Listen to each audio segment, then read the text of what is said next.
Hey guys, it's me again, Kevin from NerdKPH. So today may bago tayong video. Ito yung sa bagong monitor ng NVISION, yung NVISION IP24V1. At ito yung IPS monitor na nagkakahalaga lang ng 4,500. So sa mga naghahanap ng budget meal na mga gamit for gaming, productivity, IPS and color accurate na monitor, ito yung para sa inyo, and I'll tell you more and let's continue with the review. So kung mapapansin nyo, yung unang-unang maganda rito is yung bezel niya, napaka-slim, very sleek design at very minimalist at meron lang siya subtle na logo dito sa baba which is yung NVISION. Marami silang bagong monitor ngayon pero ito yung isa sa mga pinakamura nila, 24 inches to na monitor. Sa halagang 4,500, nabili ko sa PC Hub. Meron din sa LAZADA, SHOPEE, lilink ko na lang din sa baba.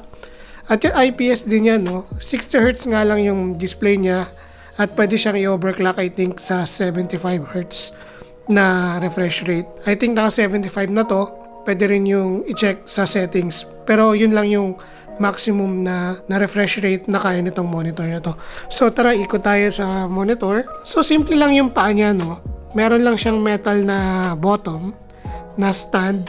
Though ang downside nito is hindi siya naangat. Ano lang siya, fix siya na tilt lang yung function niya. Hindi na re-raise, hindi siya nagpapan. Yan, tingnan natin sa likod. I-explain ko sa inyo. Ito sa likod, i-clip nyo lang dito. Actually, isa lang yung screw niya, I think. Or walang screw. Na pinasa ko lang mismo dito sa likod niya. Yung stand niya at nag-lock siya mag-isa. Simple lang yung ano niya. Very basic lang tong stand na to. At vest mount naman yan kung gusto niyo mas maging versatile kayo. Kung gusto niyo maging mas flexible yung viewing experience nyo. Ililink ko rin sa baba yung monitor arm na nabili ko dun sa setup ko. At meron din ditong selection. Though prefer ko yung joystick na method ng pag-select ng syempre ng menu. Dito physical button pa rin. So yun, unang impression ko sa halagang ito sa IPS na monitor, sulit na siya. Lalong-lalo na sa mga naghanap ng secondary monitor na pwede nyo i-vertical mount or secondary na pang-edit nyo or kulang yung yung real estate nyo sa screen. Maganda to for secondary setup. Sige, i-remove natin yung protective film sa harap for your satisfaction. Yan, ngayon ko lang actually tinanggal yung protective film. Very smooth. Dagdag ko na rin sa construction and design niya, no? Very slim yung design ng monitor. At very very slick nga yung sinabi ko kanina. And hindi pa naman ako naka-experience ng heating sa ilalim ng monitor upon using this for couple of hours, lalo na nag-game ako.